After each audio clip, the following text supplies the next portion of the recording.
With almost 200,000 hotels on the planet, it takes something special to stand out from the crowd.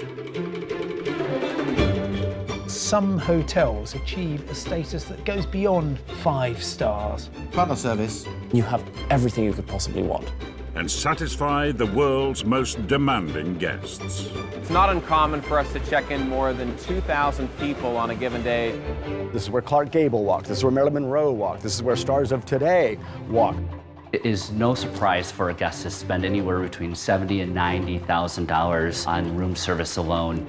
Today, we're checking into one of London's most fashionable hotels. Smart people call it the Dorch, and it was smart right from the start. There's always a chance that you're going to turn around and Jennifer Lopez or Tom Cruise are checking in. A royal favourite. Prince Philip had his stag do there.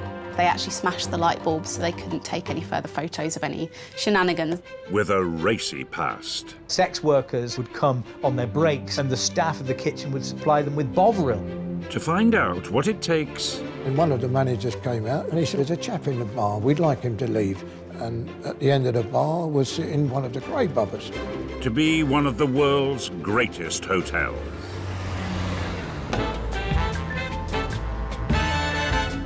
Mayfair in London, one of the most exclusive and expensive districts in the world. Renowned for upscale boutiques selling outfits that cost as much as a car. Cars that cost as much as an apartment. Apartments that cost as much as a small country. Mayfair is one of the elite areas of London. It's full of shops that are full of luxury goods, your caviar, your oysters. It's in one of the wealthiest parts of London. There's always Ferraris zooming by, very rich people everywhere. And Mayfair is home to one of Britain's most famous streets. This is Park Lane, which is one of the most fashionable addresses in London, possibly the world. And actually, in the early 18th century, it was still quite a humble road. But through the middle of the century, towards the end of the 18th century, it became increasingly popular for the grand aristocratic townhouses who enjoyed the view across to the park, but also access to St James's and Westminster sittings of Parliament. Park Lane was once the habitat of the likes of the Duke of Westminster. But now it's the favoured stomping ground of mega-rich overseas business moguls like Mohammed Al Fayed. Park Lane used to be the greatest address in London, of course. It's in between Mayfair, Knightsbridge and Belgravia, which is exactly where you want to be. It's no coincidence that it's one of the purple ones on the Monopoly board. It epitomises the absolute apex of luxury and elegance and wealth. For a temporary stay on the historic thoroughfare, the wealthy have plenty of luxury hotels to wave their wad at, including the Lanesborough, the Grosvenor, the Hilton, and one of Park Lane's most famous fixtures. This is it, the Dorchester Hotel. Smart people call it the Dorch, and it was smart right from the start when it opened in 1931. As soon as you walk in, there's loads of marble, there's loads of gilt. It feels very luxurious, very opulent. There are Regency elements, there's chinoiserie, there are early 20th century accents, but it all merges to form quite a unique aesthetic. Everything is just opulent. You think, wow, this is it. The five-star hotel has 250 luxury rooms and 49 suites, the most legendary of which could set you back on a good day around £5,000 per night. I was invited to host an awards ceremony for luxury brands. And it really was a night of luxury because I was given a suite. I had a suite at the Dorchester. I couldn't believe it. I mean, I ran around it. It took quite a long time to run around it. And just for a moment, just for a night, I felt like royalty myself. Located in London's most exclusive district, and with prices to match, not surprisingly, this is a hotel with a guest list like a who's who of the rich and famous. They almost want you to rubberneck all the celebrities who are staying there. It's a real see or be seen place. Just like its guests, this hotel always wanted to stand out from the crowd. From the very beginning, it was designed to be different.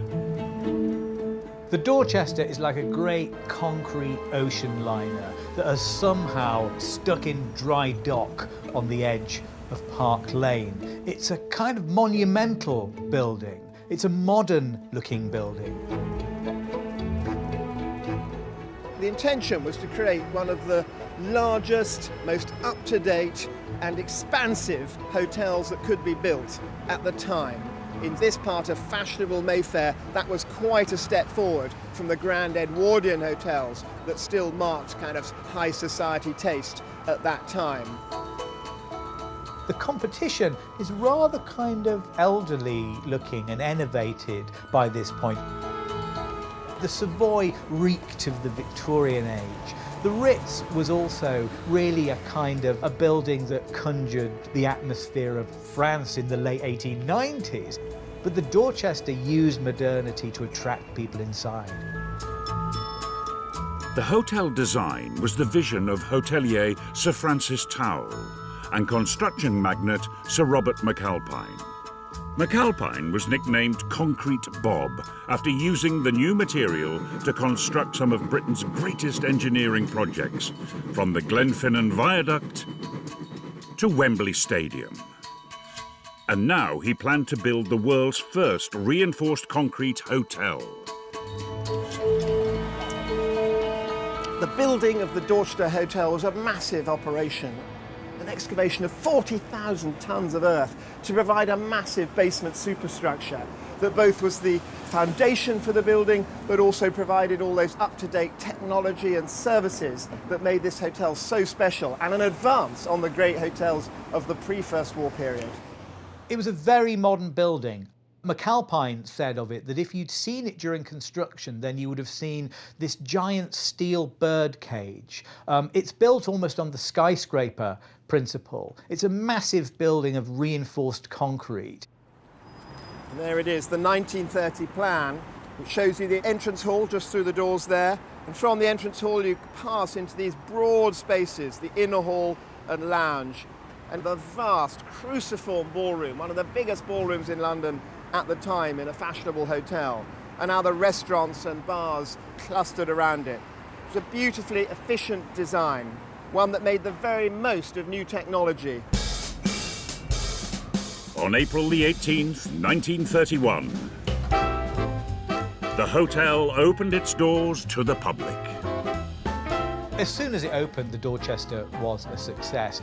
This is a rare thing in the history of grand hotels. Often some of them have rather bumpy openings, or find that by the time they're open, they've been surpassed, and that their cons aren't quite so mod as they were once they were in blueprint form. But the Dorchester wasn't like that. The Dorchester maintained its modernity, and it became a kind of magnet for all kinds of people. It's immediately the place where film stars and cabinet ministers and financiers want to hang out. Coming up, the inside story on the hotel's VIPs. Judy Garland could be very volatile. She would open a window and jump out. They actually smashed the light bulbs so they couldn't take any further photos of any shenanigans that went on that night. And some of the hotel's more surprising visitors. Sex workers who patrol Hyde Park would come on their breaks on a winter's night, and the staff of the kitchen would supply them with bovril.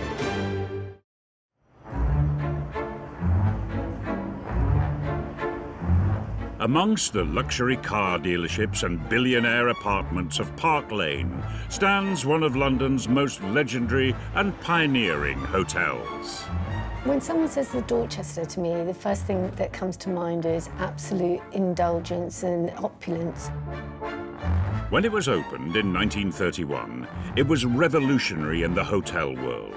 The first reinforced concrete hotel ever built, and like nothing London had ever seen.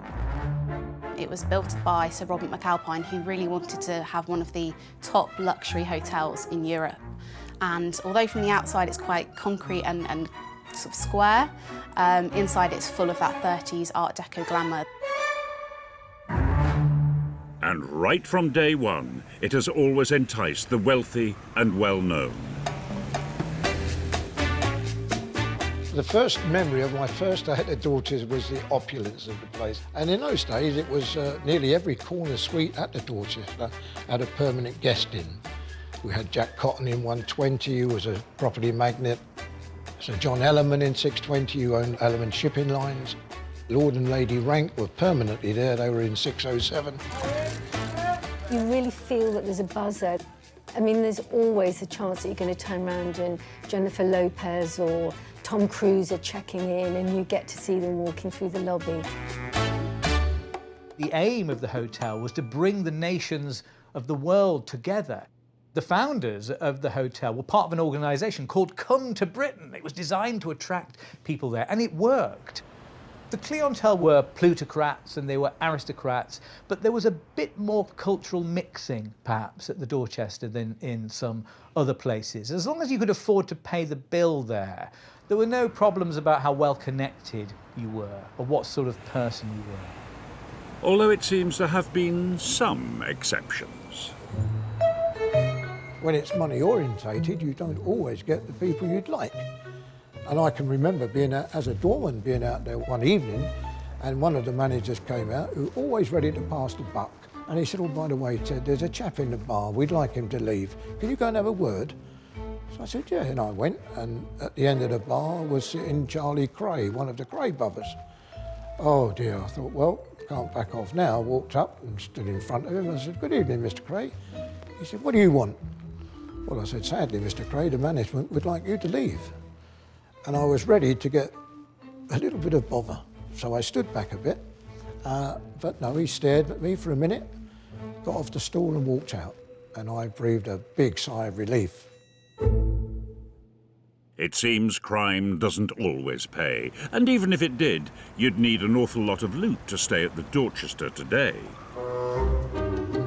The hotel has 250 five-star rooms and 49 suites, and a penthouse could set you back over £5,000 for a single night. What's interesting about the Dorchester is that the names change, the faces change, the trends change, even what countries it is popular with, what superstars arrive. But what hasn't changed is that it's always been that go-to spot in London ever since it opened its doors. Back in the 30s, it was all about foils, literary luncheons. It was people like Noel Coward, Cole Porter, it was Somerset Maugham, Cecil Day-Lewis. I mean, these were the superstars of their day. In the 1930s, that superstar set were all about London's latest fad. Originally, in the UK, the place to go when you wanted to have a cocktail was the hotel bar. And mostly it was because the people who really wanted the cocktails, especially during the Prohibition era, were American tourists. The elites of London saw that happening, and the bright young things saw that happening. They went crazy and started flocking to the hotel bars. Just 7 years after opening, in 1938, the hotel decided to up its reputation as London's most modern hotel by redesigning the bar and poaching the best barman in the capital from rival hotel, the Savoy. Megastar mixologist Harry Craddock. Harry Craddock is one of the most remarkable men in the bartending industry. He was a god, he was a pioneer. You couldn't refuse the offer when the Dorchester said, we're going to refit our bar, and we're going to refit our bar according to your specs. How could you resist that? How could any barman resist the idea that a bar was being designed specifically according to his specifications? And more than 80 years after his arrival, some of Harry's creations can still be found on the Dorchester's bar menu. This is one of Harry's signature drinks. This is one that he invented when he arrived at the Dorchester. And the name is very simple, the Dorchester of London. It was 40 mils of gin, 20 mils of rum, silver rum, and then 20 mils of the secret forbidden fruit. It is a beautiful combination of pomelo, oranges, lemons, coriander, cardamom, cinnamon, and a touch of vanilla. All you do is stir. It was Harry Craddock who perfected 21 seconds of stir to chill the drink and pre-chilling your glass with ice. And you have the Dorchester of London. This is a lovely drink because it's not too bitter, it's not sugary, it's just a beautiful thing. The legacy of Harry Craddock is perfection in bartending. Harry Craddock told us how you had to behave, how you had to serve people, how a drink should be made so that it made people happy. And in the 1930s, it wasn't just in the bar that the hotel was leading the way. 1, 2, 1, 2, 3.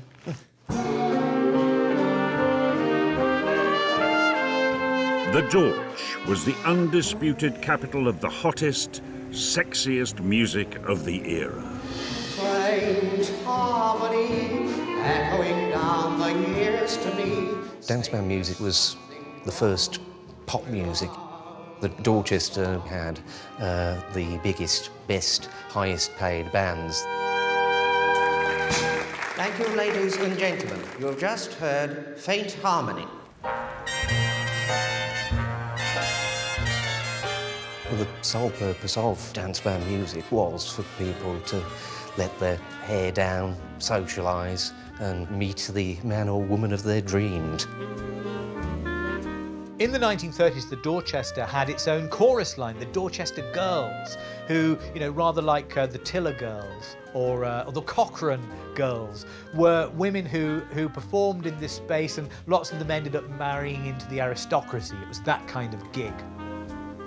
You got all the crooners with their sort of subversive and, dare I say it, sexy way of expressing the songs. The band leader was a megastar. The main band leader at the Dorchester is Jack Jackson, whose signature tune was Let the People Sway, and then he normally closed with Dancing in the Dark. It's slightly louche in the 1930s at the Dorchester. It's got the dance band culture, it's got chorus girls performing in the evening, it's got a ballroom that's packed every night. It's a place of some hedonism. And that was where people would go to listen to the popular music and hopefully come away with somebody on their arm, so to speak.